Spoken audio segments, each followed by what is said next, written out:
এবং তারা ইতিমধ্যেই প্রয়াত হয়েছেন। তাদের সারা জীবনের কাজ, সেই কাজকে যেমন আমরা স্মরণ করি, তেমনি তাদের কাজের যে দিশা, এই দিশাকে আমরা অনুসরণ করি। শ্রমিক শ্রেণীর রাজ কায়েম করু বলেই তারা এগিয়ে এসেছিলেন।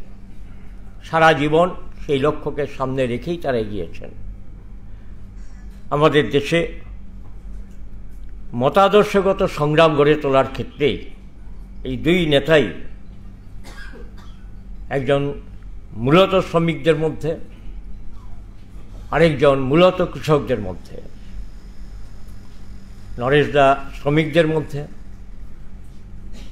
শ্যামাদা কৃষকদের মধ্যে কাজ করেছেন। তাদের মধ্যে শ্রেণী চেতনা জাগ্রত করার চেষ্টা করেছেন, লড়াই করেছেন। আর এইভাবেই হাওড়া জেলার বুকে কমিউনিস্ট পার্টির ভিত তৈরি করেছিলেন, তাকে প্রসারিত করেছিলেন।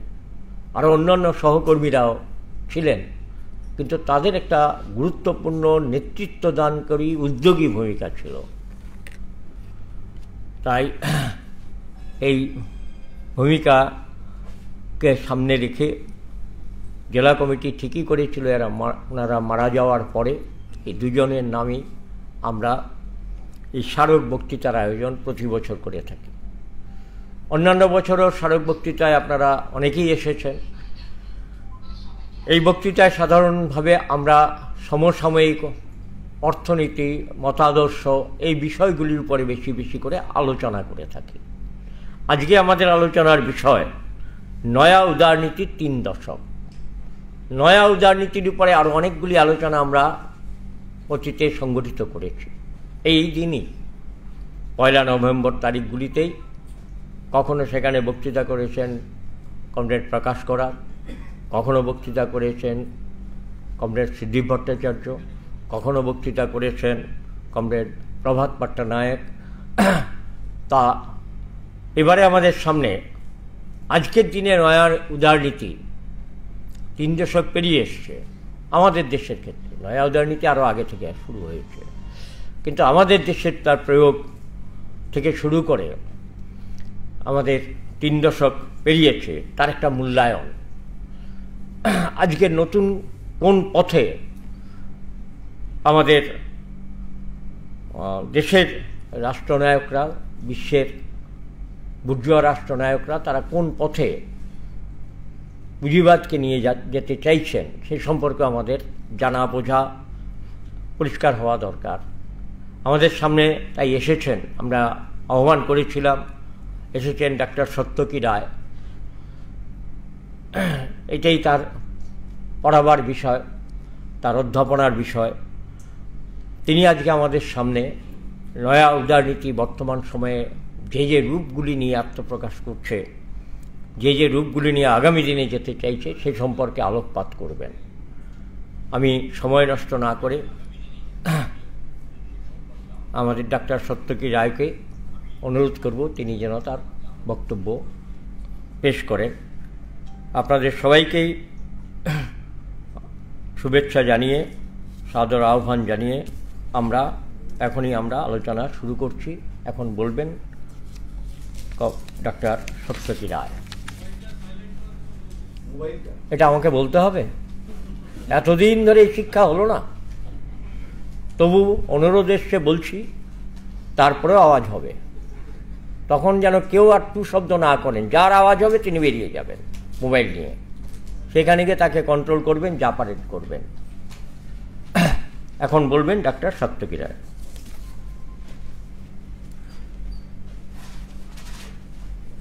আচ্ছা, এক সেকেন্ড। এই আলোচনা আমরা অন্যান্য আলোচনার মতোই টেলিকাস্ট করছি। কোভিড বিধির জন্য সবাই আসতে পারেন না, এটা জেনে বুঝি আমরা করছি।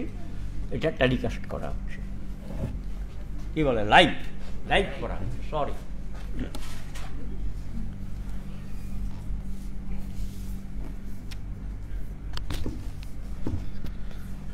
কমরেড সভাপতি, মঞ্চে উপস্থিত পার্টির নেতৃত্ব, কমরেডস এবং বন্ধুগণ, প্রথমেই বলি যে আমি অত্যন্ত সম্মানিত বোধ করছি এই রকম দুজন নেতা কমরেড নরেশ দাশগুপ্ত এবং কমরেড শ্যামাপ্রসন্ন ভট্টাচার্য, তাদের স্মরণে যে বক্তৃতা, সেই বক্তৃতায় আমাকে বলার জন্যে আমন্ত্রণ জানানোয় আমি অত্যন্ত সম্মানিত বোধ করছি। কারণ আমি আগেও শুনেছি এবং ছাত্র অবস্থাও শুনেছি এনাদের সম্পর্কে। এটা সহজেই অনুমেয় যে এনাদের কারোর সাথে আমার ব্যক্তিগতভাবে পরিচয় ঘটার কোনো সুযোগ ছিল না, কিন্তু যেটুকু আমরা শুনে বুঝতে পারি যে আমাদের দেশের কমিউনিস্ট আন্দোলনের ক্ষেত্রে এরকম বেশ কিছু চরিত্র, এরকম বেশ কিছু নেতৃত্ব ছিল এবং এখনো আছে, যাদের মতাদর্শটা শুধুমাত্র রাজনীতির আধার নয়, যাদের মতাদর্শটা একটা জীবন সাধনা এবং মতাদর্শ জীবনে মূর্ত হয়েছে যাদের কাজকর্মের মধ্যে দিয়ে, তাদের মধ্যে অন্যতম এই দুই নেতৃত্ব।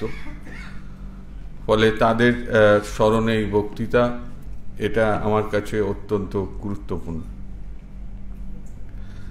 আমি এই কথা বলবো যে আজকের বিষয় যা আলোচনা করার কথা সেটা হচ্ছে 3 দশকে নয়া উদারবাদ।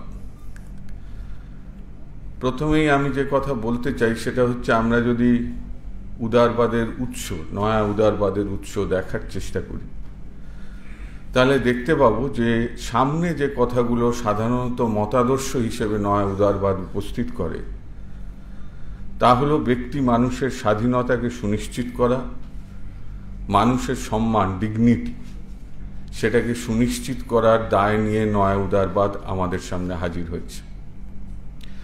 আপনারা যদি মার্কিন যুক্তরাষ্ট্রের ইউএস ডিফেন্স, ন্যাশনাল ডিফেন্স একাডেমির কাগজপত্র দেখেন, সেখানেও দেখবেন সেখানে বলা হয়েছে যে এই ফ্রিডম, এইটা অলমাইটি অর্থাৎ ঈশ্বর মানুষকে প্রদান করেছে। ফলে পৃথিবীর সবচেয়ে শক্তিশালী দেশ হিসেবে পৃথিবীর যে কোনো জায়গায় এই স্বাধীনতা যদি কোথাও খর্ব হয়, তাকে আটকানো এবং তাকে স্বাধীনতাকে প্রসারিত করা আমাদের পবিত্র কর্তব্য। এবং সেই লক্ষ্যকে সামনে রেখে ইরাকে হামলা করা হয়েছিল, সেই লক্ষ্যকে সামনে রেখে আফগানিস্তানে আক্রমণ হয়েছিল, সেই লক্ষ্যকে সামনে রেখে লিবিয়ায় সরকার উৎখাত করা হয়েছিল। এবং পৃথিবী জুড়ে আমেরিকার যে আগ্রাসন, তার প্রধান মতাদর্শের ভিত্তি হচ্ছে যে তারা মানুষের মুক্তি, স্বাধীনতা, সেটাকে নাকি সুনিশ্চিত করতে চায়। আমি বলবো যে এই কথাটা যখন সামনে থাকছে, আসলে পেছনের কথাটা কি? মানুষের স্বাধীনতার কথা বুর্জুয়ারা বা মানুষের ব্যক্তি স্বাতন্ত্র্য বা স্বাধীনতার কথা বুর্জুয়ারাই শুধুমাত্র বলেছে তা নয়। আমরা যদি খেয়াল করে দেখি মার্ক্সের প্রথম দিকের রচনা, তার প্রধান প্রশ্ন ছিল যে কিভাবে বর্তমান সমাজ মানুষের স্বাধীনতাকে ক্রমাগত সংকুচিত করছে এবং সেই স্বাধীনতাকে উন্মুক্ত করার জন্যে ব্যক্তি মানুষকে সমাজের মধ্যে কিভাবে দেখতে হবে, সেইখান থেকেই মার্ক্সের পুঁজিবাদকে চর্চা করার যাত্রা শুরু হয়। যে তার পূর্ণ বিকাশ, সর্বতোভাবে বিকাশ যদি ঘটাতে হয়, তাহলে মানুষ একটি সামাজিক জীব হিসেবে সমাজে তার অস্তিত্বকে খুঁজে পাওয়া এবং সেই অস্তিত্বের পূর্ণ বিকাশ ঘটানোর জন্যে মানুষের সামাজিক অস্তিত্বকে পুনঃপ্রতিষ্ঠিত করা, এই লক্ষ্যের থেকে সমাজবাদের চিন্তা এসেছিল। ফলে এরকম নয় যে ব্যক্তি স্বাধীনতার কথা শুধুমাত্র বুর্জুয়ারাই ভেবেছিল, মার্ক্সবাদীরা ভাবে, কিন্তু অন্যভাবে। আমি সে প্রসঙ্গে আজকে যাচ্ছি না, কিন্তু আমি যে কথাটা বলতে চাইছিলাম সেটা হচ্ছে এই, যে সামনে ব্যক্তি স্বাধীনতার কথা থাকলেও আসলে নয়া উদারবাদের দর্শন হচ্ছে সমস্ত ধরনের কালেকটিভ জাজমেন্ট, সমস্ত ধরনের সমবেত বিচারের বিরোধিতা করা। অর্থাৎ এটা মনে করা হয় যে যা কিছু সমবেত সেটা সবসময় সমাজতান্ত্রিক চিন্তা হতে হবে, তার কোনো মানে নেই। যে কারণে নয়া উদারবাদীরা কেনসীয় অর্থনীতিরও বা রাষ্ট্রের যেখানে ভূমিকা স্বীকার করা হয়, গুরুত্বপূর্ণ বলে মনে করা হয়, তারও বিরোধিতা করেন। কিন্তু সবচেয়ে বেশি বিরোধিতা সাম্যবাদীদের বিরুদ্ধে, যারা একটা নতুন সমাজের কথা ভাবে। ফলে সমবেত বিচারের বিরুদ্ধের যে দর্শন, সেই দর্শন হচ্ছে নয়া উদারবাদ। আমরা দেখতে পাবো যে এর উত্থানের একটা বিশেষ ঐতিহাসিক পর্যায় রয়েছে। আমরা দেখব যে 1930-এর দশকে যখন পুঁজিবাদী দেশগুলোতে সংকট এসেছিল, সেই সংকটের পরিপ্রেক্ষিতে উন্নত ধনতান্ত্রিক দেশগুলিতে একটি অর্থনৈতিক কাঠামো জন্ম নিল পুঁজিবাদের মধ্যে। এটা বোঝানো হলো বা এটা বোঝা গেল যে শুধুমাত্র বাজারের মধ্যে দিয়ে অর্থনীতির সমস্যার সমাধান সম্ভব নয়, এবং যেখানে কেইনসের গুরুত্বপূর্ণ অবদান, যিনি এইটা বললেন যে কোনো একটি অর্থনীতিতে যা রসদ, যা সম্পদ, সেটা মানুষ এবং একই সাথে প্রাকৃতিক সম্পদ, এর পূর্ণ নিয়োগ যদি সুনিশ্চিত করতে হয়, তা শুধুমাত্র বাজারের মাধ্যমে সম্ভব নয়। ফলে ধ্রুপদী অর্থনীতির বিরোধিতা করে এই কথাটা সামনে এলো যে একটা অর্থনীতি ঠিকভাবে চলতে গেলে সেখানে বাজারের ভূমিকাও থাকবে, রাষ্ট্রের ভূমিকাও থাকবে, বিভিন্ন প্রতিষ্ঠানের ভূমিকা থাকবে। 30-এর দশকের পর থেকে এই অর্থনৈতিক চিন্তাভাবনা প্রাধান্য পেতে শুরু করল, এবং আপনারা দেখবেন যে দুটো যুদ্ধের মধ্যবর্তী যে অবস্থা, যেই সময়কে পুঁজিবাদের স্বর্ণযুগ বলা হয়, সেই সময়তে অর্থনৈতিক বৃদ্ধিও যেমন হয়েছে, সেই সময়তে শ্রমজীবী মানুষের মজুরি হারও বৃদ্ধি হয়েছে। এবং এই ব্যবস্থাপনাটা ছিল এরকম যে অর্থনীতিতে যা ভোগ করা হবে এবং যা উৎপাদন করা হবে, তার মধ্যে একটা সামঞ্জস্য রক্ষা করা দরকার। সেই সামঞ্জস্য রক্ষা করার স্বার্থেই রাষ্ট্রের ভূমিকা গুরুত্বপূর্ণ হয়ে গেল। এইটা বেশ কিছুদিন চলার পর 1960-এর দশকের শেষ থেকে পৃথিবীর পুঁজিবাদে আবার নতুন করে সংকট তৈরি হল। সেটা মূলত উৎপাদনশীলতা বৃদ্ধির সংকট, মুনাফার হার কমতে শুরু করল। আমরা অভিনব ঘটনা দেখতে পেলাম গোটা 70-এর দশক জুড়ে, যখন একদিকে মুদ্রাস্ফীতি, অন্যদিকে অর্থনীতিতে শ্লথতা দেখা গেল, যাকে স্ট্যাগফ্লেশন বলা হয়। একসাথে স্ট্যাগনেশন, ইনফ্লেশন দুটোই চলতে শুরু করল। এই যে অর্থনৈতিক সংকট পুঁজিবাদে উপস্থিত হলো, তার প্রতিক্রিয়ায় আমরা দেখতে পাবো গোটা ইউরোপ জুড়ে নতুন করে বামপন্থী আন্দোলনের প্রবাহ তৈরি হল। সমাজ গণতন্ত্রী ঘরানার আন্দোলন, বামপন্থী আন্দোলন, ইটালি, স্পেন, ফ্রান্স, এমনকি উন্নত ধনতান্ত্রিক দেশগুলিতে এই রাষ্ট্রের ভূমিকাকে আরো জোরদার করার কথাও উপস্থিত হলো ওই সময়। পৃথিবীর পুঁজিপতি শ্রেণী এইটা বুঝতে পারল যে মুক্ত চিন্তার, স্বাধীনতার কথা বলতে বলতে যে পর্যায়ে পৃথিবী চলে যাচ্ছে, তাতে করে শ্রমজীবী মানুষের তার আধিপত্য ক্রমাগত বাড়ছে, তার সমর্থন বাড়ছে। একে আঘাত করার পরিপ্রেক্ষিত থেকেই নয়া উদারবাদের জন্ম। আমরা যদি দেখি 1979-80 রেগন, থ্যাচার, এর দুজনের ব্রিটেনে এবং আমেরিকায় ক্ষমতায় আসার পর থেকে এই উদারবাদের চেহারা প্রকট হতে শুরু করলো। অবশ্যই এর পেছনের একটা তাত্ত্বিক পরিপ্রেক্ষিত আছে। আমরা দেখতে পাবো যে শিকাগো বিশ্ববিদ্যালয়ের অর্থনীতিবিদ মিল্টন ফ্রিডম্যান বা ফ্রেডরিক ভন হায়েকের মতো সামাজিক দার্শনিক যারা, বা সমাজ দার্শনিক বলা যেতে পারে, কার্ল পপারের মতো দার্শনিক, লাডভিগ ভন মিসেস, এরা সব এই 4-5 জনকে বলা হয় যারা নয়া উদারবাদের প্রধান তাত্ত্বিক ভিত্তি তৈরি করেছিল, যেখানে আবার এই কথা উপস্থিত করা হলো যে শুধুমাত্র মুক্ত চিন্তা বা মুক্ত স্বাধীনতার কথা বিষয়টা না, যেটা লিবারেলিজমেও ছিল, উদারবাদেও ছিল।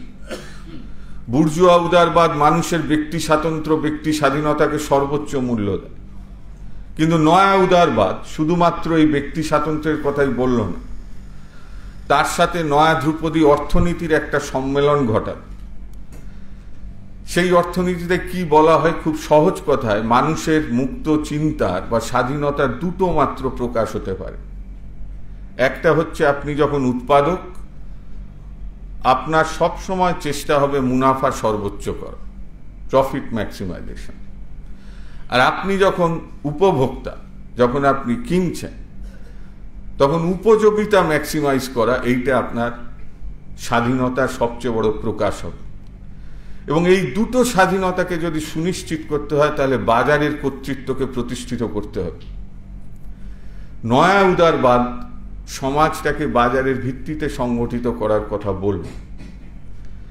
এই প্রসঙ্গে আমি বলতে চাই যে অনেক সময় আমরা এই কথাটা বলি যে নয়া উদারবাদ মানে অর্থনীতি থেকে রাষ্ট্র উইথড্র করছে, সে ধীরে ধীরে তার ভূমিকাকে কমিয়ে আনছে। এটা মানে এইটা নয়। এটা ঠিক যে অর্থনৈতিক উৎপাদনের ক্ষেত্র থেকে রাষ্ট্র ধীরে ধীরে সরে আসে, কিন্তু তার মানে এইটা নয় যে রাষ্ট্রের কোনো ভূমিকা থাকছে না। বরং উল্টোভাবে বলতে গেলে নয়া উদারবাদ হচ্ছে সেই অর্থনৈতিক ব্যবস্থা যেখানে রাষ্ট্র সবচাইতে বেশি সক্রিয় হয়, প্রচলিত প্রতিষ্ঠানগুলিকে ভেঙে বাজারের আধিপত্য প্রতিষ্ঠা করার কাজ করার ক্ষেত্রে তার সক্রিয় ভূমিকা থাকে। ফলে যে যে প্রতিষ্ঠানগুলো, যাকে বলা হয় এমবেডেড লিবারালিজম, যেটা আগে ছিল, আমি বলছিলাম 30-এর দশকের পর থেকে, যেখানে রাষ্ট্রের ভূমিকাকে স্বীকার করা হয়েছিল, এই এমবেডেড লিবারালিজমের আসল বক্তব্যটা হচ্ছে উদারবাদ থাকবে, কিন্তু তার উপরে একটা নিয়ন্ত্রণ থাকবে। সেখানে কতগুলো লক্ষ্য ছিল সরকার, সেটাও পুঁজিবাদ, কিন্তু সেখানে লক্ষ্য ছিল যে অর্থনৈতিক বৃদ্ধির সঙ্গে সঙ্গে সম্পদের এবং রসদের পূর্ণ নিয়োগের ব্যবস্থা করার দায়িত্ব সরকারের, মানুষের কর্মসংস্থানের দায়িত্ব সরকার, জনকল্যাণ একটা গুরুত্বপূর্ণ দায়িত্ব এইটা রাষ্ট্রের, এগুলোকে স্বীকার করা হতো। নয়া উদারবাদ এসে প্রথমত এই বাজারের শাসনকে প্রতিষ্ঠিত করতে গেলে আগের ব্যবস্থার যে প্রতিষ্ঠানগুলো ছিল সেগুলোকে সক্রিয়ভাবে ধ্বংস করার কাজ এইটা রাষ্ট্র পালন করল।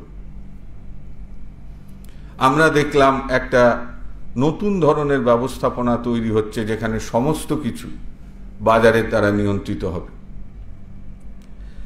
আমি এই প্রসঙ্গে যে কথাটা বলতে চাই, যে যতই মুক্ত স্বাধীনতা, মুক্ত গণতন্ত্রের কথা বলা হোক, আপনারা খেয়াল করে দেখবেন পৃথিবীতে যে দেশটিতে এই নয়া উদারবাদী অর্থনীতি প্রথম প্রয়োগ করা হয়েছিল সেই দেশটির নাম চিলি, এবং সেই দেশে জেনারেল পিনোচেতের সরকার প্রতিষ্ঠিত করা হয়েছিল একটি নির্বাচিত সরকারকে সরিয়ে দিয়ে। সালভাদোর আলেন্দে যে সমাজতান্ত্রিক চিন্তাভাবনা তারা প্রভাবিত ছিলেন, সেই রকম একটা নির্বাচিত সরকারকে সরিয়ে দিয়ে যারা মুক্ত চিন্তার প্রবক্তা, তারা পিনোচেতের সরকার প্রতিষ্ঠিত করেছিল এবং নয়া উদারবাদ সেখানে কার্যকরী করা হয়েছিল।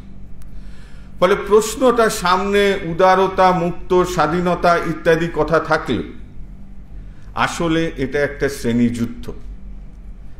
তার কারণ এইটা যে পৃথিবীর পুঁজিপতিরা এটা বুঝতে পেরেছিল যে যেদিকে পৃথিবী চলে যাচ্ছে, যে অধিকারগুলো স্বীকৃত হয়েছে মানুষের লড়াইয়ের মধ্যে দিয়ে, সেই অধিকারকে রক্ষা করে মুনাফার হারকে ধরে রাখা যাচ্ছে না।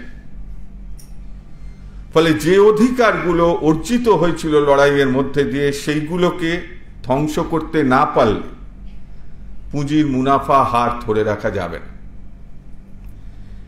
এবং সেই আঙ্গিক থেকেই আমরা দেখতে পাবো নয়া উদারবাদী অর্থনীতি পৃথিবী জুড়ে কার্যকরী হলো।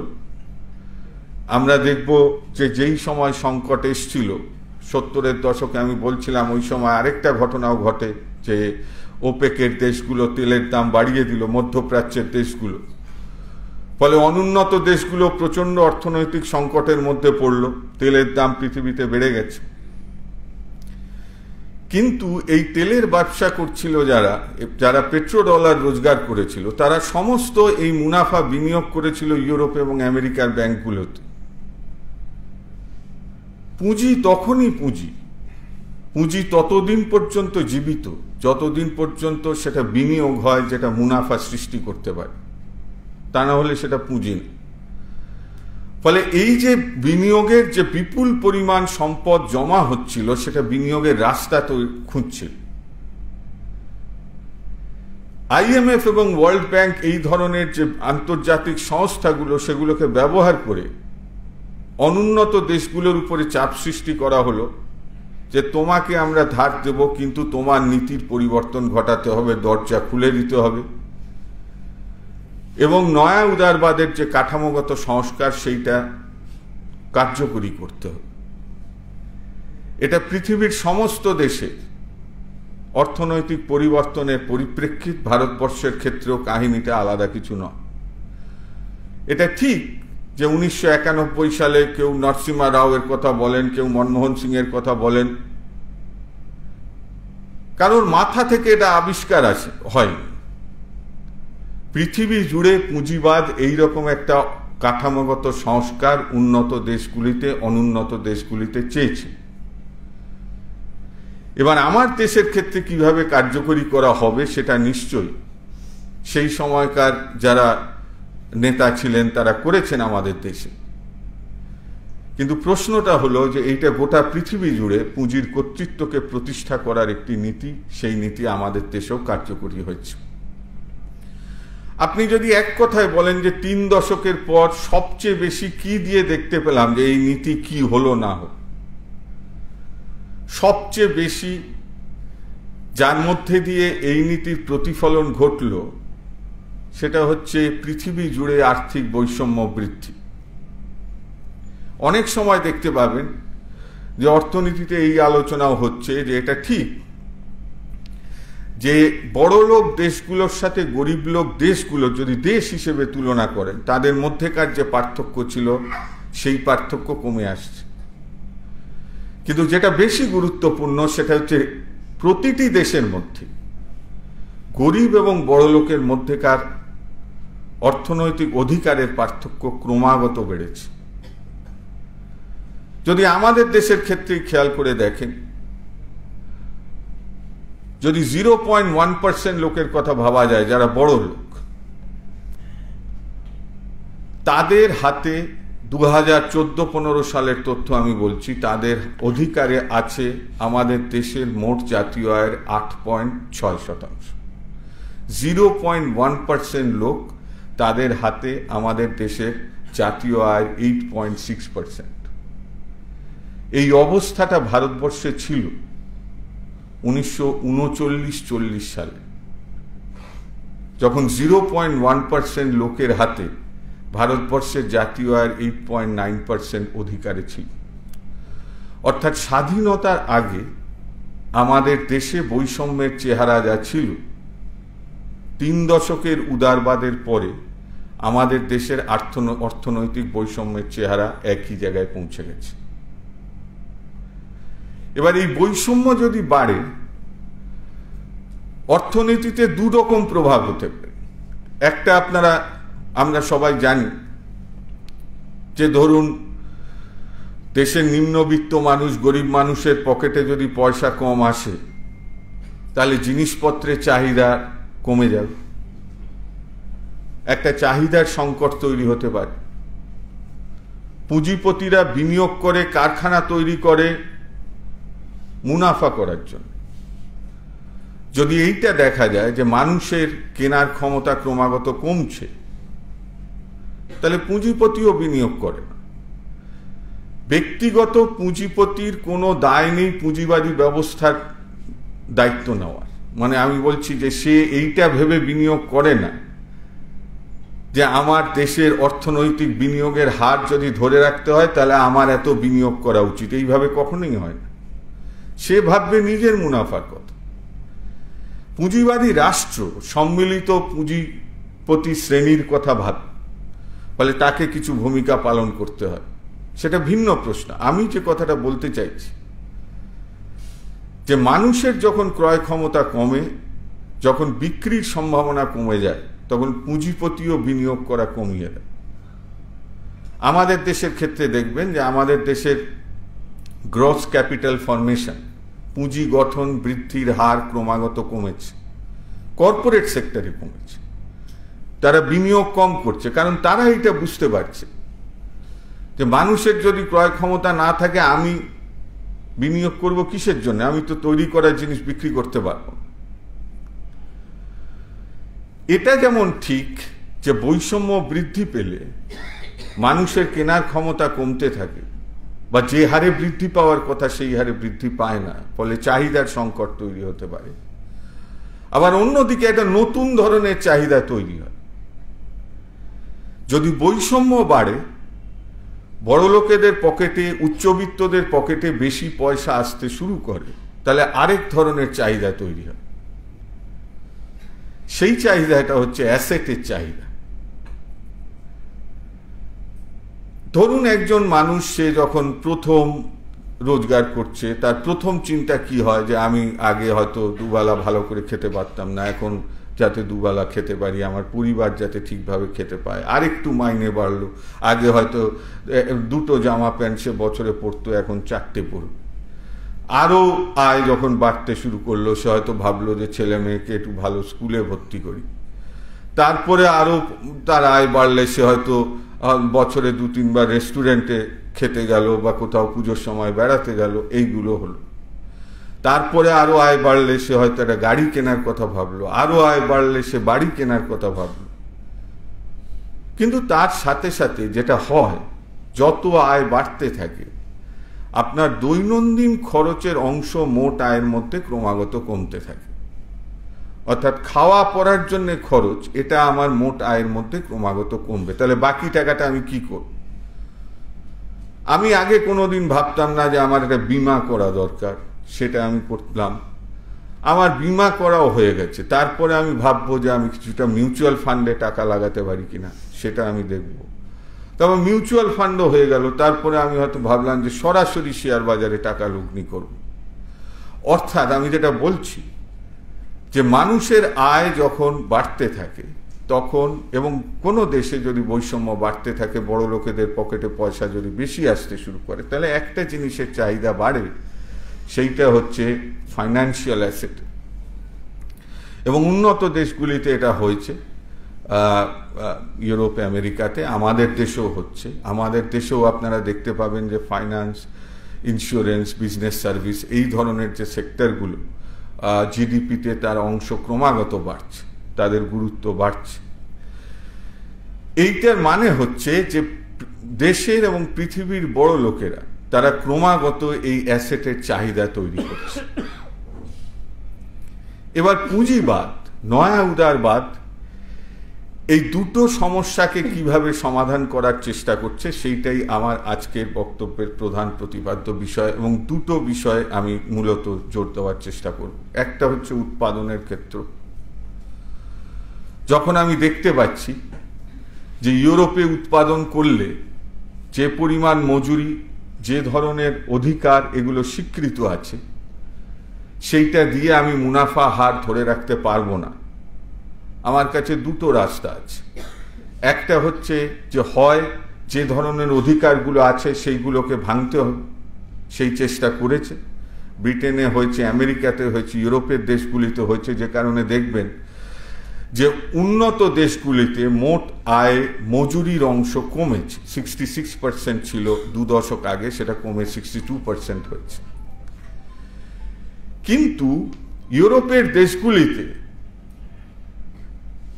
আমি বললাম যে 66% থেকে 62% মোট যা ভ্যালু এডিশন, মোট যা জিডিপি ধরুন, যা জাতীয় আয় হচ্ছে, তার 66% যারা মজুরি করে, যারা মাইনে পায়, অর্থাৎ শ্রম বিক্রি করে বিভিন্নভাবে।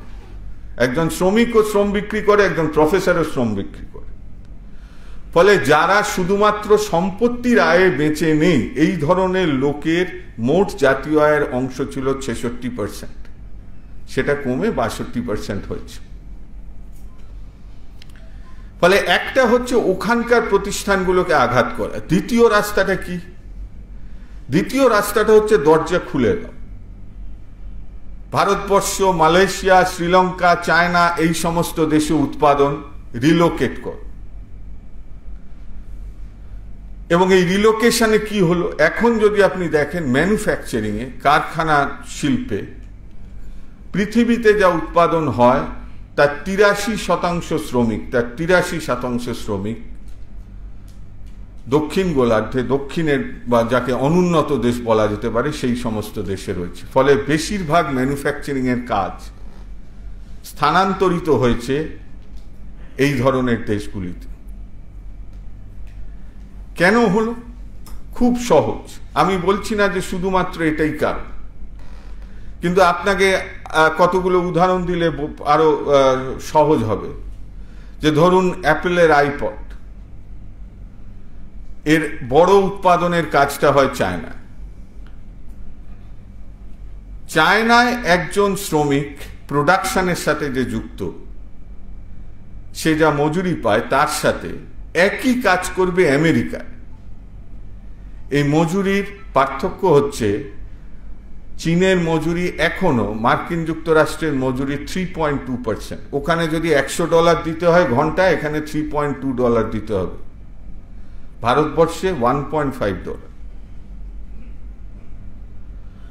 ফলে আমি যদি রিলোকেট করতে পারি, ম্যাকিনজের হিসাব হচ্ছে যে উৎপাদন যদি উন্নত দেশ থেকে এই ধরনের, যেখানে মজুরি হার কম, যেখানে রসদের দাম কম, যেখানে এনভায়রনমেন্টাল ল সেরকমভাবে শক্তিশালী নয়, রেগুলেশন সেরকমভাবে নেই, তাতে 40 থেকে 60% খরচ কমিয়ে আনা যায়। ফলে এই উৎপাদনের একটা বড় অংশ অনুন্নত দেশগুলিতে আসছে। প্রশ্নটা হলো যে এতে খারাপ কি? ধরুন এইটাই সমস্যা, যে শোষণ কিভাবে অদৃশ্য হয়ে যাচ্ছে। শোষণ হচ্ছে, কিন্তু আপনার মনে হবে যে আমি তো শোষিত হচ্ছি না। ধরুন প্রফেশনালসদের ক্ষেত্রে, আমি যে রেশিওটা প্রোডাকশনের ক্ষেত্রে বললাম, প্রফেশনালসদের ক্ষেত্রে এই রেশিওটা আরো কম। মার্কিন যুক্তরাষ্ট্রে $100 দিতে হলে ভারতবর্ষে কাজ করাতে গেলে $1.5 দিতে হবে। ধরুন সল্ট লেকে যে সফটওয়্যার ইঞ্জিনিয়ার কাজ করছে, ধরুন বিএ, বিকম বা বিএসসি পাশ করে, সে হয়তো কম্পিউটারের 2 বছর 3 বছরের একটা কোর্স করে সে সেক্টর 5-এ চাকরি করছে বা ব্যাঙ্গালোরে চাকরি করছে। সে প্রথমে ঢুকলো 18,000-20,000 টাকা মাইনে, তারপরে 5 বছর বাদ থেকেই তার মাইনে বাড়তে শুরু করলো এবং এখন সে 80,000-1 লক্ষ টাকা মাইনে পায়। সে তার চতুর্দিকের বন্ধু বান্ধবদের দেখছে যে আমার মতোই বিকম পাস করেছিল আর পিএসসির পরীক্ষা 4 বার 5 বার, ইউপিএসসি নানা ধরনের চেষ্টা করে তারপরে সে হয়তো একটা সরকারি চাকরিও পেল। কত টাকা মাইনে পাচ্ছে সে, আর আমি কত টাকা মাইনে পাচ্ছি? আমেরিকার শ্রমিকের চেয়ে আমি কম পাচ্ছি না বেশি পাচ্ছি, এটা তার কাছে বিবেচ্য বিষয় নয়। সে চরমভাবে শোষিত হচ্ছে। কিন্তু এই বিশ্বব্যাপী যে গ্লোবাল প্রোডাকশন নেটওয়ার্ক, এই নেটওয়ার্কের অংশ হিসেবে সে শোষিত হলেও সে তার চারপাশের বন্ধু বান্ধবের সাথে যখন মিলিয়ে দেখছে, সে মনে করছে আমি তো ওর চেয়ে অনেক ভালো আছি। বামপন্থীরা যখন আবার মার্কিন যুক্তরাষ্ট্র, ইউরোপের আক্রমণ, সাম্রাজ্যবাদ ইত্যাদি কথা বলছে, তখন সে কিছুটা সাফোকেটিং হচ্ছে, তার কাছে অস্বস্তিকর মনে হচ্ছে যে আবার এই সমস্ত কথা, অর্ডার তো ওখান থেকেই আসছে, আমার চাকরি ওর উপরে নির্ভরশীল। ফলে শোষিত হলেও এই বিশ্বব্যাপী ব্যবস্থাটা এমনভাবে তৈরি করা হয়েছে যে সে তার পাশের অংশের মানুষের সাথে তুলনা করে সে যথেষ্ট খুশিতে আছে। আপনি খালি খেয়াল করে দেখুন যে কি পরিমাণ শোষণ পৃথিবী জুড়ে চলছে। বাংলাদেশে গার্মেন্ট তৈরি হয়, আপনি ইম্পোর্টেড কোনো শার্ট কিনতে গেলে দেখবেন বেশিরভাগ মেড ইন বাংলাদেশ। হারমেস একটি আমেরিকান কোম্পানি, সে বাংলাদেশ থেকে শার্ট কেনে, মানে তৈরি করা শার্ট। সে পৃথিবীতে এই হারমেস পোলো শার্ট সে বিক্রি করে। কত পার্সেন্ট লাভ? 1800%। অর্থাৎ একটা শার্ট তৈরি করতে $100, যার মধ্যে বাংলাদেশি পুঁজিপতির মুনাফা, শ্রমিকের মজুরি, সমস্ত খরচা ধরে যে দামে বাংলাদেশি কোম্পানিটা আমেরিকাকে বিক্রি করছে, সেই দামটা যদি $100 হয়, আমেরিকান কোম্পানি কোনো কিছু উৎপাদন না করে শুধুমাত্র তার ব্র্যান্ড এইটা তাতে বসিয়ে দিয়ে সারা পৃথিবীতে ওই সারটি বিক্রি করছে $1900, কোনো কিছু উৎপাদন না করে। এই $1800 মুনাফা কোত্থেকে আসছে? এই $1800 মুনাফা আসছে একটাই কারণে, যে যদি বাংলাদেশি মজুরের মজুরি আমেরিকার মজুরের মজুরি সমান হতো, তাহলে এই $1800 এর লাভ কর্পূরের মতো উড়ে যেত। ফলে পুঁজিবাদ পুঁজির বিশ্বায়নের কথা বলে এবং সে সন্তর্পণে সমস্ত ধরনের ব্যবস্থাপনা করে রেখেছে যাতে বিভিন্ন দেশের মজুরি হারের যে পার্থক্য সেইটা একইভাবে বজায় থাকে। ফলে চীনে উৎপাদন করো, মালয়েশিয়ায় উৎপাদন করো, শ্রীলঙ্কায় উৎপাদন করো, ভারতবর্ষে উৎপাদন করো, উৎপাদন করে পৃথিবীতে ব্যবসা করো, বিক্রি করো এবং বিপুল মুনাফা অর্জন করো। ওয়ার্ল্ড ব্যাংক তারা একটা স্টাডি করে যে মোট যা, কারণ ধরুন আমি বলছিলাম যে এখন গ্লোবাল প্রোডাকশন নেটওয়ার্ক বলতে বোঝায় যে আজকের দিনে পৃথিবীর কোনো দেশ একটা জিনিসের গোটাটা উৎপাদন করে। ধরুন একটা ল্যাপটপ, এটা কোনো একটি দেশে তৈরি হচ্ছে তা না, কোথাও হয়তো একটা কম্পোনেন্ট তৈরি হচ্ছে, আরেক দেশে আরেক কম্পোনেন্ট তৈরি হচ্ছে, একটা মাল্টিন্যাশনাল কোম্পানি এই গোটাটাকে কোঅর্ডিনেট করছে এবং তার ব্র্যান্ডে বিক্রি করছে। পৃথিবীর দেশগুলো কোনো একটি টাস্কে কোনো একটি কাজে স্পেশালাইজ করে। পৃথিবীতে এরকম এক একটা শহর রয়েছে যারা শুধুমাত্র হয়তো বোতাম তৈরি করে বা কোনো একটি কম্পোনেন্ট তৈরি করে, এইগুলো অ্যাসেম্বল করে সারা পৃথিবীতে বিক্রি হচ্ছে, কোনো একটা মাল্টিন্যাশনাল কোম্পানি করছে। সারা পৃথিবীতে যে আন্তর্জাতিক বাণিজ্য হয় আজকের দিনে তার 40% বেশি এই ধরনের প্রোডাকশন নেটওয়ার্কগুলোর মধ্যে দিয়ে হয়। অর্থাৎ আমি খালি জিনিসটা কোনো একটা দেশ থেকে কিনছি না, ওটা একটা গোটা জিনিসের অংশ। অনুন্নত দেশগুলোর কাছে এটা একটা বড় সুযোগ হিসেবে উপস্থিত হল। ভারতবর্ষের মতো দেশ কি রপ্তানি করতে পারত? যে আমরা হয়তো ধান, পাট কিংবা হয়তো জেমস জুয়েলারি, পাথর, কিছু লেদারের কিছু জিনিস কিংবা হয়তো টেক্সটাইলের কিছু জিনিস, এইগুলো রপ্তানি করতে পারতাম। আজকের সুবিধাটা কি হল? বলা হলো যে তুমি গোটা ল্যাপটপটা বানাতে নাও পারতে পারো, তুমি হয়তো কোনো একটা সফিস্টিকেটেড বড় ইনস্ট্রুমেন্ট তুমি তৈরি করতে নাও পারো, কিন্তু ওর একটা কম্পোনেন্ট আছে যেটা লেবার ইন্টেন্সিভ। তোমার দেশে স্বল্প পয়সায় মজুরি আছে অনেক, মজুর আছে অনেক, তাকে কাজে লাগিয়ে তুমি শুধু ওই কম্পোনেন্টটা তৈরি করবে এবং তুমি গ্লোবাল প্রোডাকশন নেটওয়ার্কে যুক্ত হবে। এই রপ্তানি করার সুযোগ এটা যেমন তৈরি হল, আমরা এই শোষণের যে চক্র সেটার মধ্যে অন্তর্ভুক্ত হলাম। প্রশ্নটা হচ্ছে যে এই অন্তর্ভুক্তির মধ্যে যখন একটা বড় অংশ এই ধরনের দেশগুলোর মজুরদের শোষণ করে নিয়ে উন্নত দেশগুলির মধ্যে কুক্ষিগত হচ্ছে, যেটা অদ্ভুত ব্যাপার যে এই গোটা চেনটায় কারা সবচেয়ে বেশি লাভ করছে।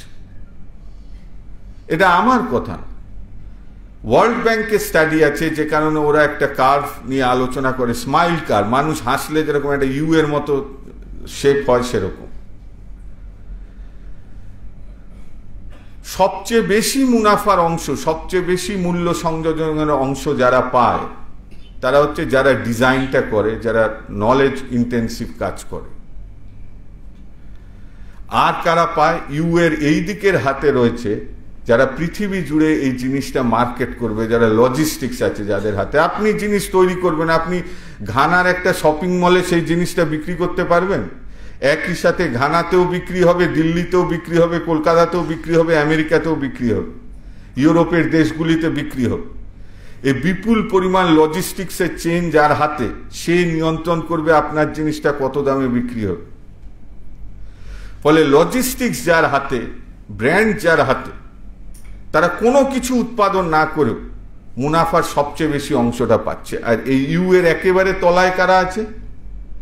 যারা ম্যানুফ্যাকচারিং করছে, যারা জিনিসটা আসলে তৈরি করছে।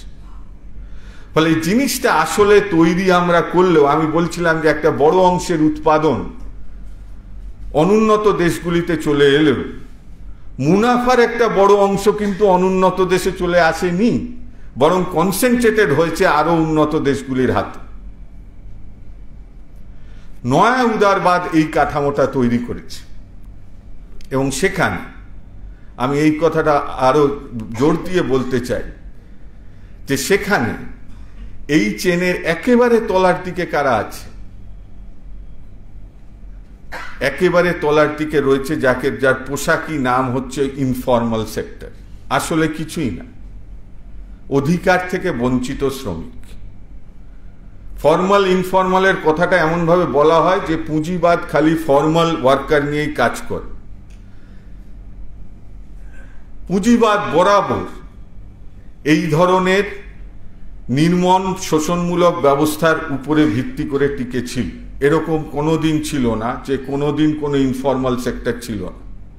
আজকে একটা নাম দেওয়া হচ্ছে, কিন্তু এই গ্লোবাল প্রোডাকশন নেটওয়ার্কের একেবারে নিচের দিকে কারা আছে? Home based worker. একজন মহিলা বসে খালি একটা স্ক্রু লাগাবে একটা কম্পোনেন্টে, সেও অটোমোবাইলের গ্লোবাল চেনের মধ্যে একেবারে নিচ থেকে উপর পর্যন্ত এই শোষণের একটা বড় অংশ অনুন্নত দেশগুলিতে হচ্ছে এই নয়া উদারবাদী অর্থনীতির মধ্যে দিয়ে। তার ফল হলো কি আমাদের দেশে? একটা তথ্য দিলে পরিষ্কার হবে। আমরা যদি সংগঠিত ক্ষেত্র ধরি, যেখানে ট্রেড ইউনিয়ন আছে, যেখানে নাকি সারাক্ষণ লাল ঝন্ডা লড়াই করছে এবং মজুরদের শ্রমিকদের অধিকার সুরক্ষিত, কিছুতেই তারা মজুরি কমাতে দিচ্ছে না এবং সেই কারণে মালিকরা মুনাফা করতে পারছে না, ফলে বিনিয়োগ করতে পারছে না, সেখানে ধর্মঘট, সেখানে লড়াই ইত্যাদি হয়, সেই কারণে আমাদের দেশের শিল্প বিপন্ন হচ্ছে। শুধুমাত্র সংগঠিত ক্ষেত্র যদি আমরা ধরি, কারখানা শিল্পে যে পরিমাণ মূল্য সংযোজন হতো 1970-71 সালে, তার 26% অধিকার ছিল শ্রমিকদের। অর্থাৎ মোট যা উৎপাদনের মূল্য সংযোজন তার 26% মজুরি হিসেবে শ্রমিকরা পেত। 3 দশকের নয়া উদারবাদের পরের অবস্থাটা কি? সংগঠিত ক্ষেত্রে, যেখানে ট্রেড ইউনিয়ন আছে, যেখানে কিছু অধিকার স্বীকৃত আছে, সেখানে 26% থেকে কমে 12% চলে এসেছে। 2015-16 সালের হিসাব, সরকারি হিসাব যদি দেখেন, অর্থাৎ ক্রমাগত শ্রমিকদের যে অংশ, সেই অংশ কমছে। আমি দ্বিতীয় যে বিষয়টা এর সঙ্গে যুক্ত করব, একটা হচ্ছে এই উৎপাদনের ক্ষেত্রের যে শোষণ। দ্বিতীয় যে বিষয়টা গুরুত্বপূর্ণ, সেইটা আমি শুরুতে বলেছিলাম যে মানুষের এই যে উচ্চবিত্ত এবং বড় লোকেদের যে অ্যাসেটের চাহিদা তৈরি হচ্ছে, সেইটাকে কিভাবে ব্যবস্থা করা হবে। কারণ অ্যাসেট তৈরি করতে হবে। অ্যাসেট মানে কি? অ্যাসেট মানে যেটা আপনাকে ভবিষ্যতে কিছু রিটার্নের গ্যারান্টি দেবে। আপনি মিউচুয়াল ফান্ডে টাকা রাখলেন বা কিছু একটা ফাইন্যান্সিয়াল ইনস্ট্রুমেন্ট কিনলেন, যেটাই আপনাকে বলবে যে আগামী 5 বছর ধরে আপনি এত% ইন্টারেস্ট পাবেন, বা আপনি সরকারি বন্ড কিনলেন। এই ধরনের ফাইন্যান্সিয়াল ইনস্ট্রুমেন্টগুলো যদি খেয়াল করে দেখা যায়, এগুলোর চাহিদা বাড়তে শুরু করবে। এগুলোর সুবিধাটা কি? আপনি শেয়ার বাজারে টাকা লাগালেন, ধরুন 100 টাকা দিয়ে একটা শেয়ার কিনলেন, বিকেলবেলায় শেয়ারটা বিক্রি করে দিলেন 125 টাকায়, 25 টাকা আপনার লাভ হলো। আপনার মনে হবে এখানে শ্রমিক কোথায়, এখানে শোষণ কোথায়, আমি 25 টাকা লাভ করলাম, শেয়ার বাজারে আমি ভালো খেলতে পারি বলে আমার এই মুনাফা হল। আমাদের দেশে যদিও শেয়ার বাজারে অংশগ্রহণকারী মানুষের সংখ্যা কম তুলনামূলক উন্নত দেশগুলির তুলনায়, কিন্তু তাও এই প্রবণতা বাড়ছে। কারণ স্পেকুলেশনের উপরে নির্ভর করে আমার মুনাফা করার সম্ভাবনা তৈরি হচ্ছে। আমি সংক্ষেপে বলতে চাই যে এটা কিভাবে হয়। ধরুন আমি একজন পুঁজিপতি, আমার বিপুল পরিমাণ পুঁজি আছে যেটা আমি বিনিয়োগ করতে চাই। আমি 5000 বিঘা জমি কিনলাম, আমি নদীর একটা অংশ কিনলাম, আমি হয়তো খনির একটা অংশ কিনলাম, এবং এই প্রতিটাই আমি হিসাব করছি যে 5,000 বিঘা জমিতে যদি চাষ হয় আগামী 10 বছরে ধরুন আমি বছরে 15% রিটার্ন পাবো। আমি খনিতে যে বিনিয়োগ করেছি সেটাই আমি ধরে রাখলাম যে বছরে গড়ে আমি 20% মুনাফা পাবো।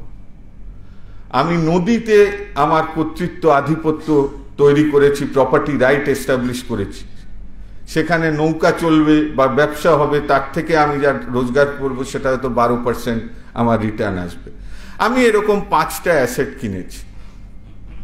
অ্যাসেট মানে যেখানে আমার সম্পত্তির কর্তৃত্ব প্রতিষ্ঠিত। মাঠে কমিউনিটির প্রপার্টি, একটা ধরুন একটা মাঠ, সেখানে গরু চড়েছে বা কিছু হয়, মানুষ সেটাকে ব্যবহার করে, সেটা অ্যাসেট নয়। কিন্তু আমি যেই ওর উপরে একটা প্রপার্টি রাইট এস্টাবলিশ করে চতুর্দিকে পাঁচিল ঘিরে দিয়ে বলবো যে এইখানে ঢুকতে হলে আপনাকে 20 টাকা দিতে হবে, তারপর আপনি ভেতরে গরু চড়াতে পারবেন, মানে আমি ওটাকে অ্যাসেটে পরিণত করলাম, আমার ব্যক্তিগত সম্পত্তিতে পরিণত করলাম। এবার আমি আগের কথাটায় আসি যে যদি 4টে এরকম অ্যাসেট তৈরি করি, এইটা দিয়ে আমি একটা ফাইন্যান্সিয়াল ইনস্ট্রুমেন্ট তৈরি করে আপনার কাছে যাব, আমি হিসাব করে দেখেছি এই 4টে থেকে যা পাবো তাতে গড়ে ধরুন 15% আমার রিটার্ন আসছে, নদী, জঙ্গল, খনি, জমি, এই সমস্ত দিয়ে।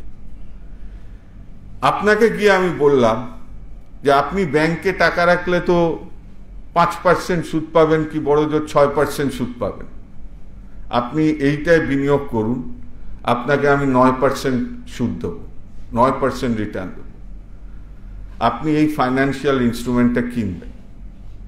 এরকম 5টা ফাইন্যান্সিয়াল ইনস্ট্রুমেন্ট আবার একসাথে মিলে আরেকটা ধরনের ইনস্ট্রুমেন্ট তৈরি হতে পারে। এইভাবে একটার পর একটা লেয়ার এই ধরনের ফাইন্যান্সিয়াল ইনস্ট্রুমেন্ট তৈরি করা সম্ভব, এবং সেইটার উপরে ভিত্তি করে মুনাফার সম্ভাবনা সেইটা আমি বিক্রি করতে পারি।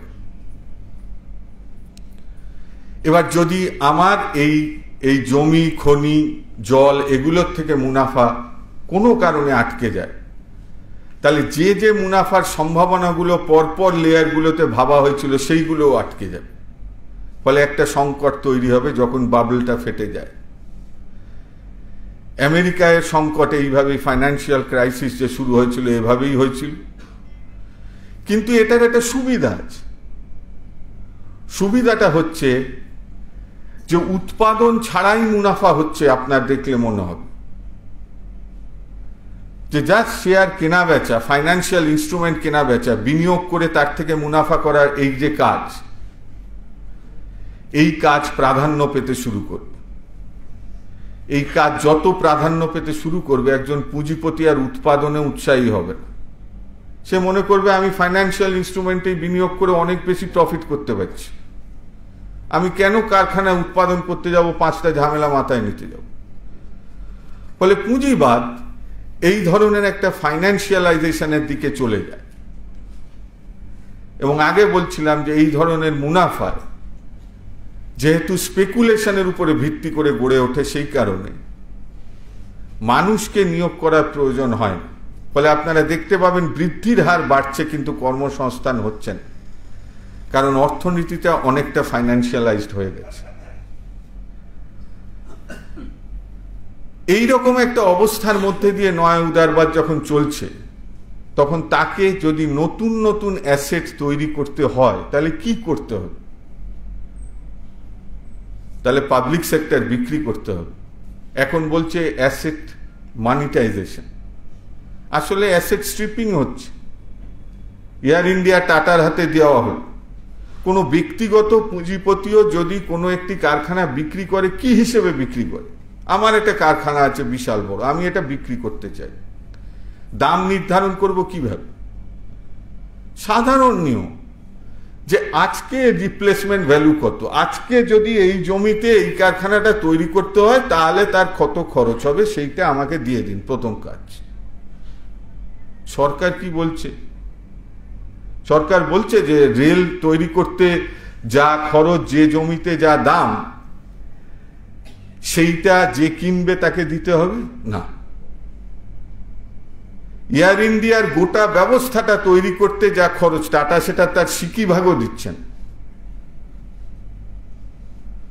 জলের দরে অ্যাসেট বিক্রি করছি আমরা।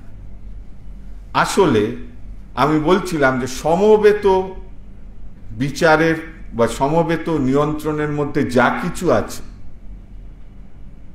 তাকে ব্যক্তিগত প্রপার্টিতে পরিণত করাটা নয়া উদারবাদের রাষ্ট্রের পবিত্র দায়িত্ব, এবং সেই দায়িত্ব তারা পালন করছে। 159টা লাভজনক রেল লাইন তুলে দেওয়া হবে বেসরকারীদের হাতে। তারপরে কি হবে? ধীরে ধীরে এই কাহিনী আপনি শুনতে পাবেন যে লাভ কোথায় হচ্ছে, যেখানে ব্যক্তিগত মালিকানায় লাইনটা চলছে, ম্যানেজ করছে যারা, তারা লাভ করছে। যেখানে ব্যক্তিগত মালিকানা নেই, যেখানে মানুষের যাতায়াত কম, যেখানে ট্রাফিক কম, সেখানে ব্যক্তিগত মালিকও যাবে না।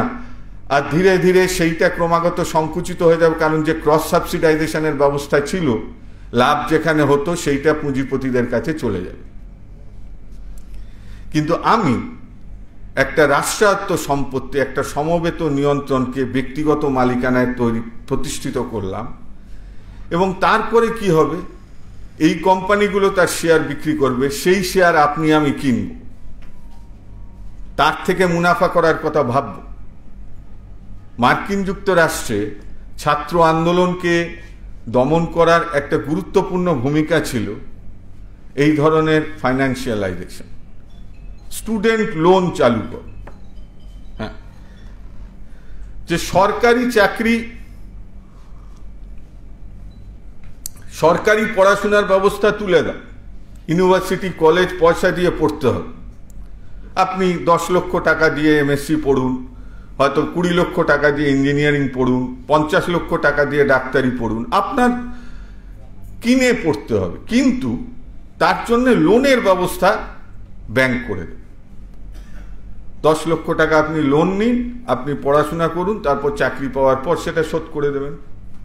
এতে হয় যেটা, ছাত্র অবস্থা থেকে, অর্থাৎ আপনি জীবনের সবচাইতে গুরুত্বপূর্ণ সময়, যখন আপনার অনেক কিছু ভাবার সুযোগ, 18 বছর 21 বছরেই মাথার উপরে একটা বড় বোঝা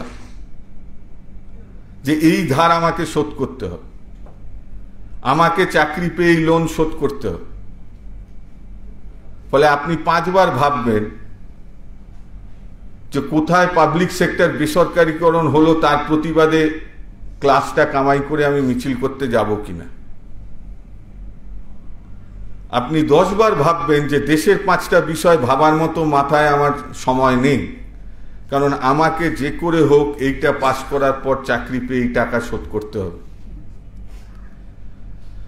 ফলে এই ফাইন্যান্সিয়ালাইজেশনের কতগুলো সামাজিক প্রতিক্রিয়া বা প্রভাবও তৈরি হয়। শেয়ার বাজারে খালি বড় লোকেরা টাকা রাখছে তা কিন্তু নয়, আমাদের রাজ্যে বরং এই কালচারটা তুলনামূলকভাবে কম। আপনি গুজরাট, মহারাষ্ট্রে যান, সাধারণ কর্মচারী, এমনকি ছাত্র, সেও শেয়ার বাজারে টাকা লাগায়। শেয়ার বাজারের উত্থান পতনের উপরে তার ভবিষ্যৎ মনে হয় যে আমার লাভ ক্ষতি এটা নির্ভর করছে। অবাক করা কাণ্ড ছিল যখন 60টা এমপি নিয়ে বামপন্থীরা ক্ষমতায় আসার মতো জায়গায় চলে আসছিল, তখন দেখবেন ভারতবর্ষের শেয়ার বাজার দুম করে পড়ে গেছে। সিগন্যালটা কি ছিল? যে এরা এলে পুঁজির যে মুনাফা হচ্ছিল সেই মুনাফা আটকে যাবে। এবার আমি একজন নিম্নবিত্ত মানুষ, সেও শেয়ার বাজারে টাকা লাগিয়েছি, সেও ভাবতে শুরু করছে আরে ভাই আমার তো শেয়ারের দাম কমে গেল, আমার তো লাভ কমে যাবে।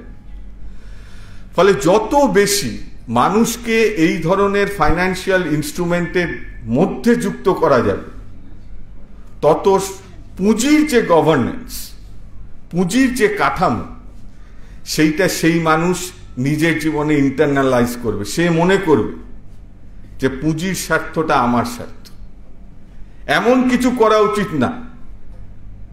আমি এই কোম্পানির শেয়ার কিনেছি, ওখানে যদি ধর্মঘট হয় তাহলে ওই কোম্পানির শেয়ারের দাম কমে যাবে। যদি মানুষ বেশি আন্দোলন করে তাহলে পুঁজি দেশ থেকে পালিয়ে যাবে। ফলে এই ধরনের ভাবনা চিন্তা থেকে যেটা হয় যে মানুষ ক্রমাগত কনফর্মিস্ট হতে শুরু করে। একটা বড় অংশের মানুষকে যদি এই ফাইন্যান্সিয়াল প্রসেসের মধ্যে যুক্ত করা যায়, তাহলে সেই মানুষ ভাবতে শুরু করবে যে আসলে পুঁজির স্বার্থের সঙ্গে আমার স্বার্থে যোগাযোগ আছে, যা একেবারেই নেই। কিন্তু এই ধরনের একটা বাতাবরণ এই ফাইন্যান্সিয়ালাইজেশনের মধ্যে দিয়ে পুঁজিবাদ তৈরি করে। আমি আর বেশি কথার মধ্যে যাব না, আমি যে কথাটা বলে শেষ করব, আমার শেষ অংশ যেটা, যে এই রকম একটা অবস্থার মধ্যে অবশ্যই শোষণ বাড়ছে, বৈষম্য বাড়ছে, কিন্তু কতগুলো নতুন সম্ভাবনা তৈরি হচ্ছে। অনেকে বলছেন যে আসলে এটা একটা সোশ্যাল ফ্যাক্টরি হয়ে গেছে। উৎপাদন এবং শোষণ শুধুমাত্র, এবং তার লড়াইটা শুধুমাত্র কারখানার পরিসীমার মধ্যে সীমাবদ্ধ নেই। যে বাড়িতে বসে কাজ করছে, যে অসংগঠিত শ্রমিক, তার স্বার্থের সাথে সংগঠিত শ্রমিকের স্বার্থ, বেকার যুবকের স্বার্থ, এগুলো কোথাও যেন এক জায়গায় কনভার্জ করছে।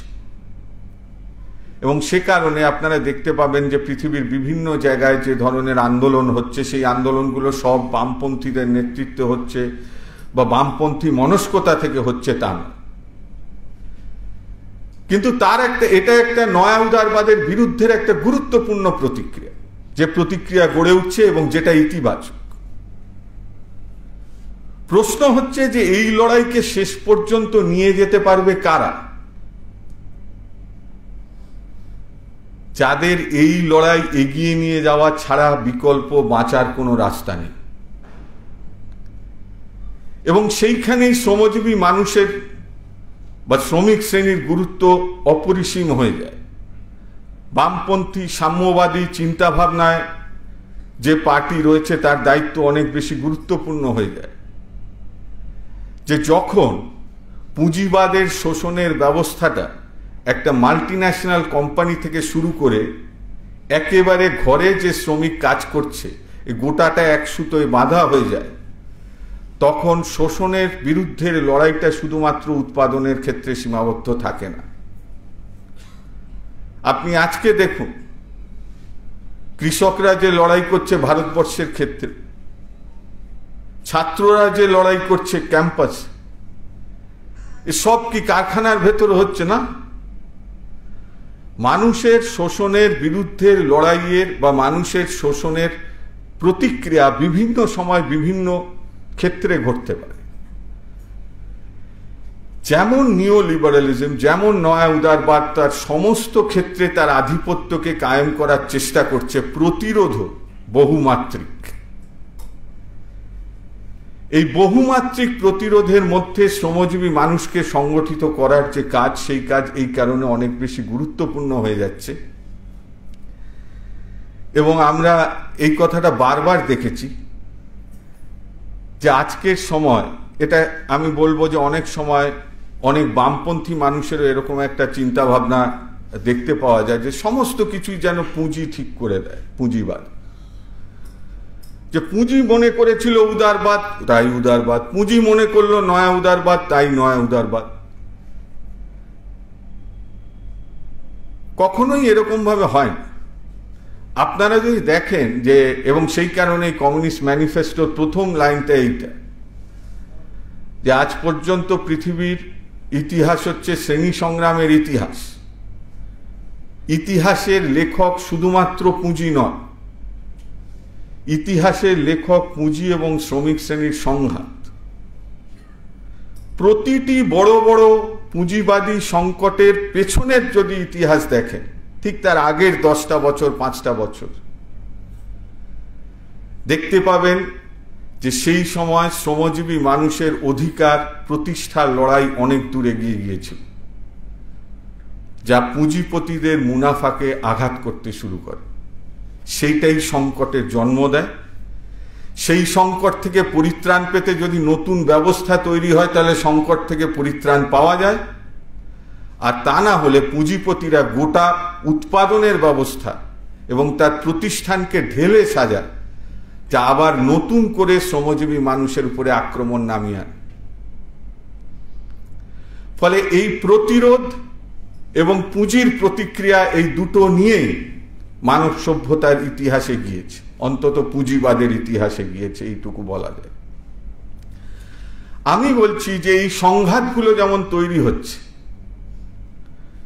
পুঁজিবাদের যে আধার, সেই আধারও এই সংঘাতের দ্বারা জীর্ণ হচ্ছে।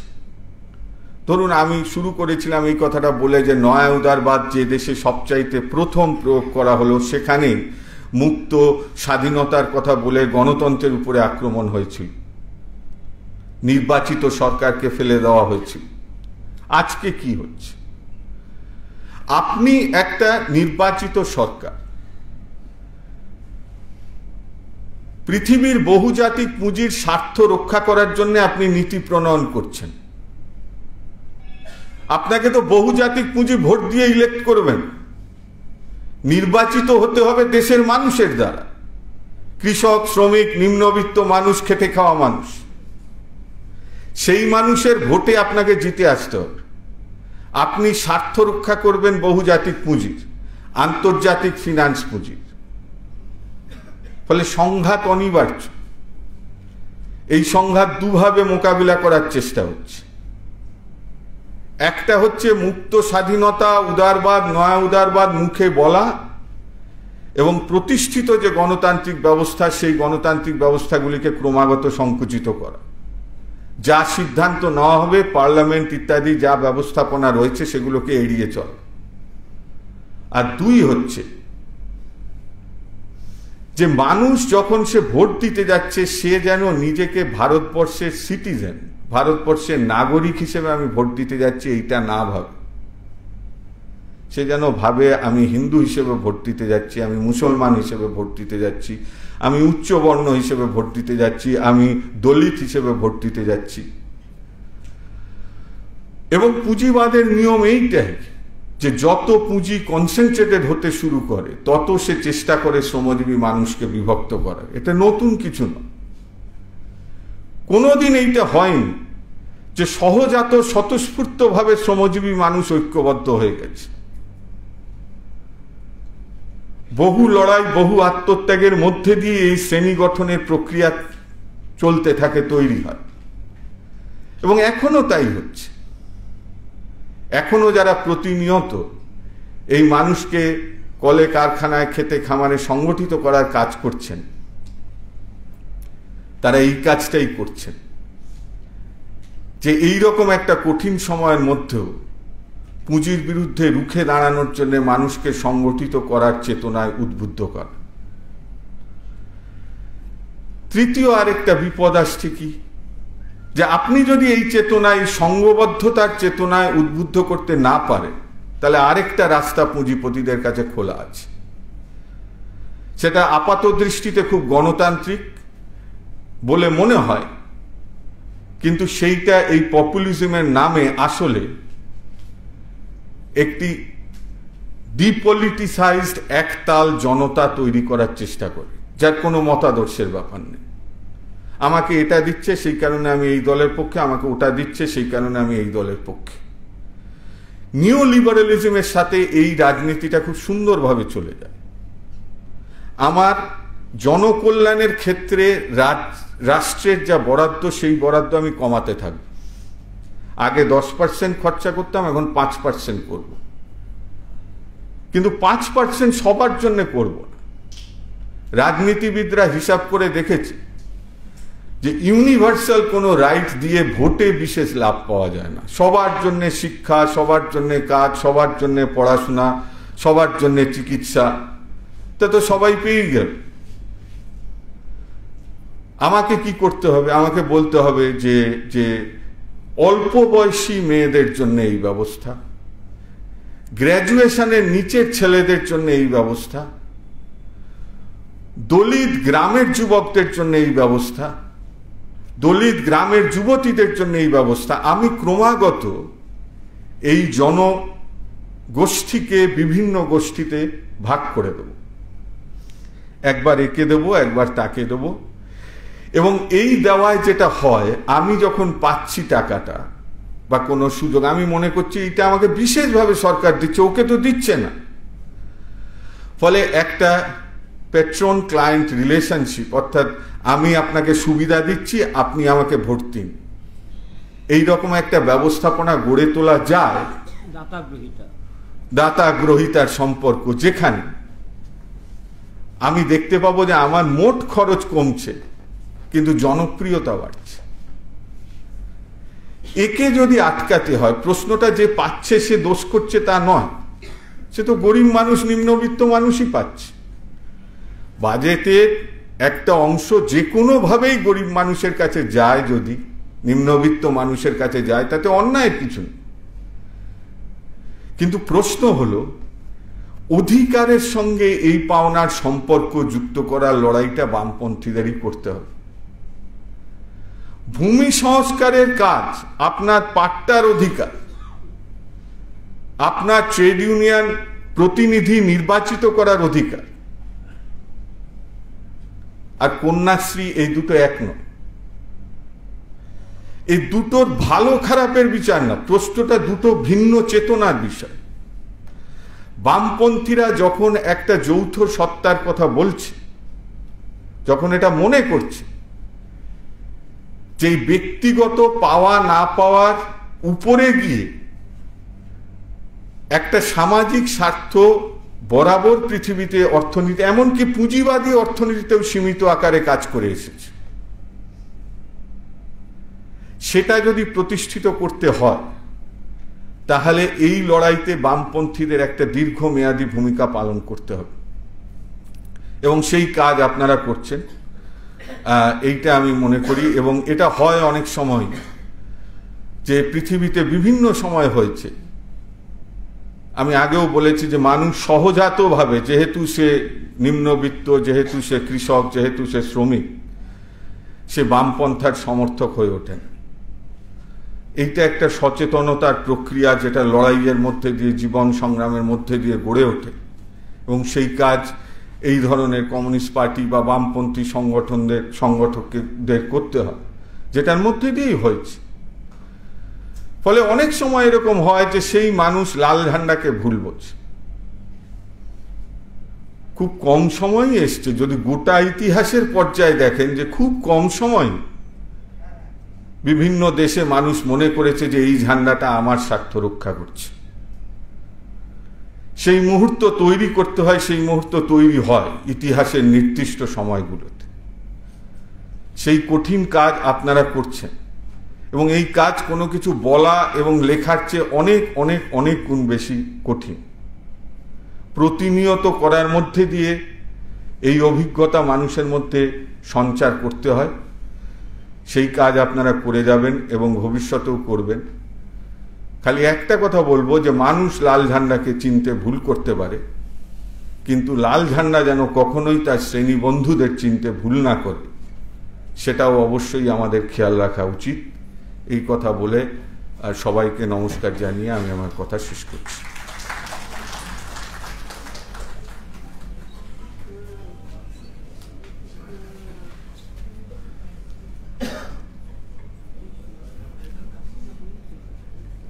এতক্ষণ ধরে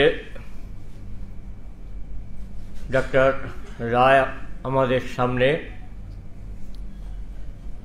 উদারীকরণের যে 3 দশক, তার একটা প্রাঞ্জল বর্ণনা দিলেন, যা আমাদের যে সংগ্রাম লড়াইয়ের মধ্যে আমরা আছি, সেই লড়াইকে আগিয়ে নিয়ে যেতে সহায়ক ভূমিকা পালন করবে। যে লক্ষ্য নিয়ে আজকে আমরা এই আলোচনার আয়োজন করেছিলাম, যে লক্ষ্য নিয়ে ডাক্তার রায়কে আমরা দিল্লি থেকে ডেকে এনেছিলাম, তিনিও সব কাজ ছেড়ে চলে এসছেন আমাদের সাথে সাথ দেওয়ার জন্য। আমার মনে হয়েছে এই লক্ষ্য আমাদের অনেকটাই পূরণ হয়েছে। আমি সবার পক্ষ থেকে এই মনোজ্ঞ বিশ্লেষণমূলক শিক্ষামূলক আলোচনা উপস্থাপনার জন্য ডাক্তার রায়কে ধন্যবাদ জানাচ্ছি। আর আপনাদের সবাইকে ধন্যবাদ জানাচ্ছি খুব সুশৃঙ্খলভাবে এই আলোচনা শোনার জন্য। আশা করি আমাদের আগামী দিনের সংগ্রাম এটা কাজে দেবে। সবাইকে ধন্যবাদ জানিয়ে সবার কাজ এখানেই শেষ করছি। আবার মনে করিয়ে দিচ্ছি, যাওয়ার সময় স্যানিটাইজার আছে, সেই স্যানিটাইজার ব্যবহার করে ফিরে যাবেন।